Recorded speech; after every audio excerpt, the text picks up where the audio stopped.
we're seeing people come back to more natural ways. My patients are frustrated with the results that they've been getting in their journey to reclaim their health.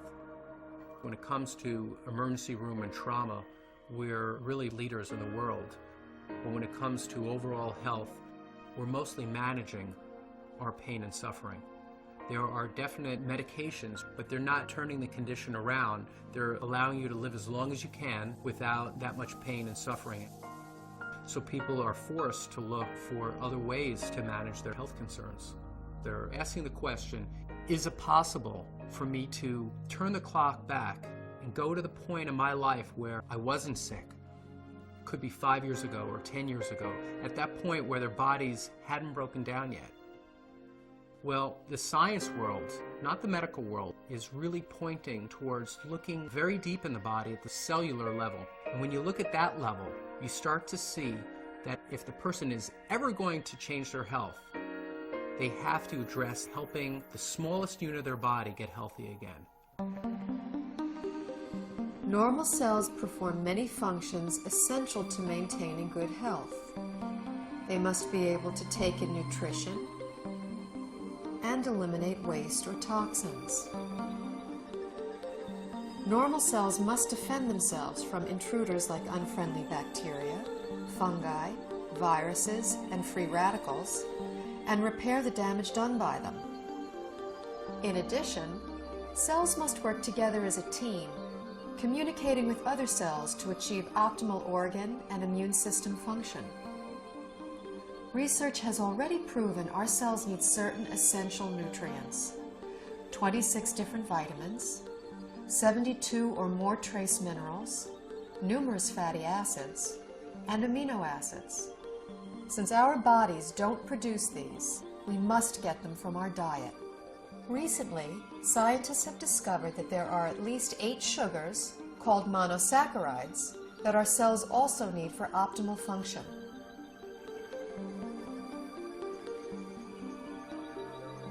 Inside cells, these sugars combine with protein strands and form complex structures called glycoforms.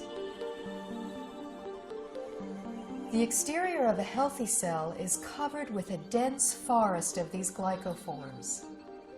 Glycoforms can exchange infinite combinations of information depending on their shape and charge. Glycoforms are present on the surface of all cells and actually prevent viruses, bacteria, and other enemy cells from entering a healthy cell by blocking the entrance to the cell's surface. Glycoforms can hold on to an enemy cell until an immune system cell can arrive to destroy it. Healthy immune system cells can also accurately identify normal cells and not interfere with their function. Cells covered with glycoforms enable clear and accurate cell-to-cell and system-to-system communication, creating an information superhighway within the body. Glycoforms play a vital role in every human physiological process: immune system response, tissue regeneration, cell replication, growth, and structural stability. They are even responsible for the attraction of sperm cells to an egg cell surface to foster fertilization. When a cell does not receive the nutrition it needs, it cannot produce energy, and it really loses its function. Healthy cells don't function optimally without glyconutrients. That's all there is to it. We now know how important these 8 sugars are to human health. The problem is, only 2, glucose and galactose, are readily available in our modern diets. A fraction of these other 6 sugars can be gotten through diet, but modern agricultural methods, food processing, widespread use of toxic pesticides and chemical fertilizers have all but eliminated them from our food supply. It's only really been since a little before World War II that what we now call conventional methods, that's fertilizer and pesticides, even came into being. What was conventional farming for thousands of years, we're calling alternative farming and organic farming, and what we're calling conventional is actually a new experiment. The connection of healthy soil to healthy plants and to healthy people cannot be underestimated. Most farmers don't use organic fertilizer because of the economics. The government farm programs reward the use of conventional fertilizers. And then also many farmers grow for big agribusiness companies. When you're dealing in mega farms, the ideal crop is to pick the entire crop one day, get the pickers out of the field, get the money out, plow it down and put another crop in. That's like the perfect scenario. Crops are selected for uniform maturity and the ability to harvest quicker than they should. And that makes a huge difference in the protein content and the nutrient content. Optimally, you want the fruits and vegetables to stay on the vine or on the tree or on the plant for as long as possible, because in those last few days before ripening is when the essential sugars are brought to the fruit or vegetable. Everything that is not picked at its peak, everything that is shipped any length of time begins to lose its nutritional value. The nutrients actually start to oxidize. And once a vegetable turns a little brown or it's rusting, then it's going to cause free radical damage in your body. In addition, if something comes from a very long distance, it can have bacteria on it that your body is unfamiliar with. Generally speaking, the organic produce is much healthier, has a higher nutrient rate than the commercially grown vegetable.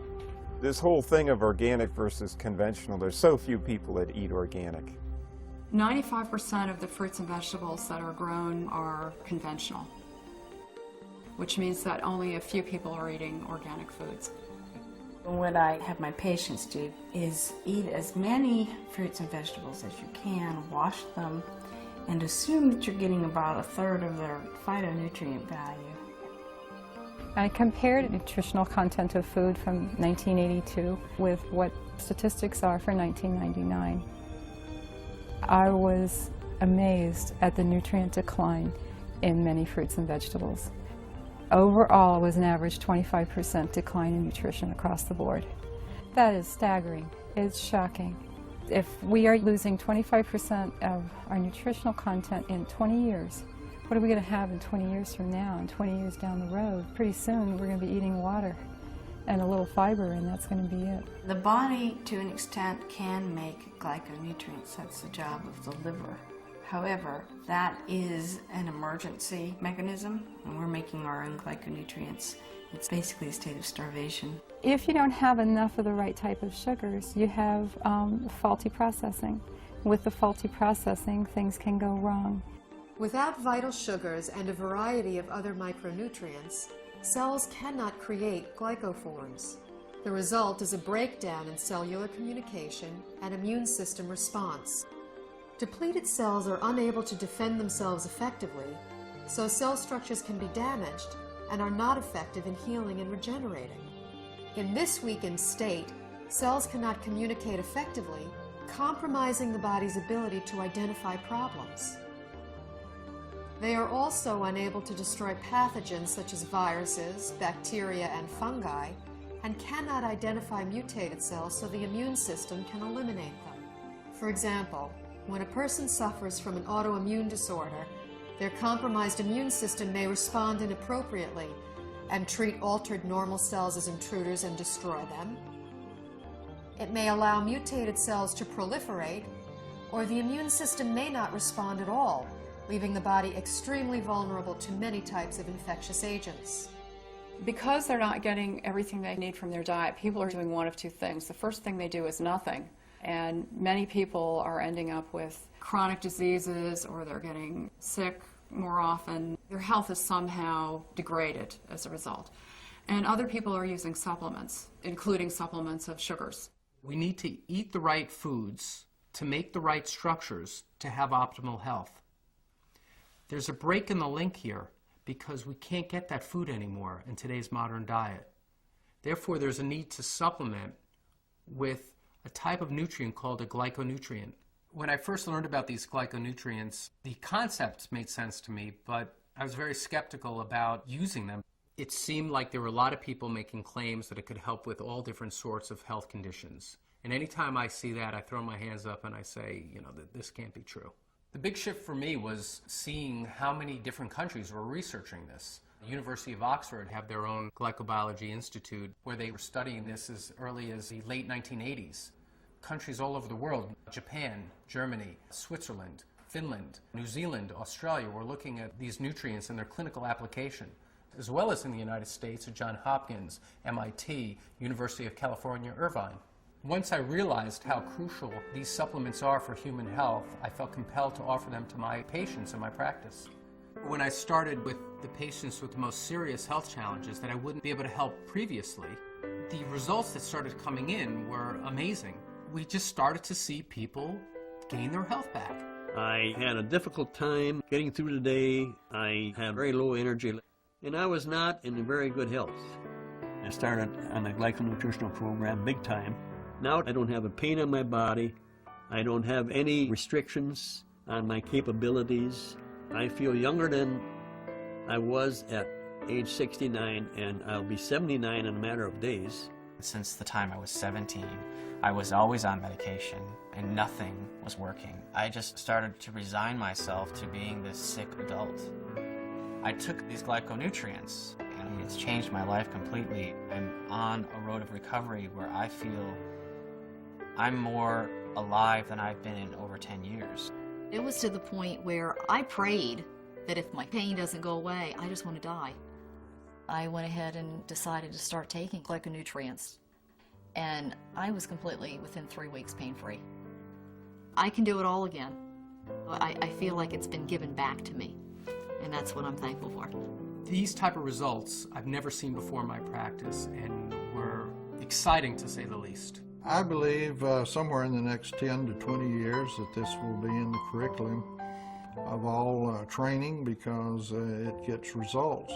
I, as a physician, am real excited about that. And I think that physicians in general should be fascinated from a scientific standpoint. After seeing so many dramatic results with the people that I've recommended this to, my approach to healthcare has changed fundamentally. I hope to see a paradigm shift in treatment in the future, where you have a truly integrative approach between traditional medical care and nutritional support. And this would ultimately give people not only a longer life, but a better quality of life.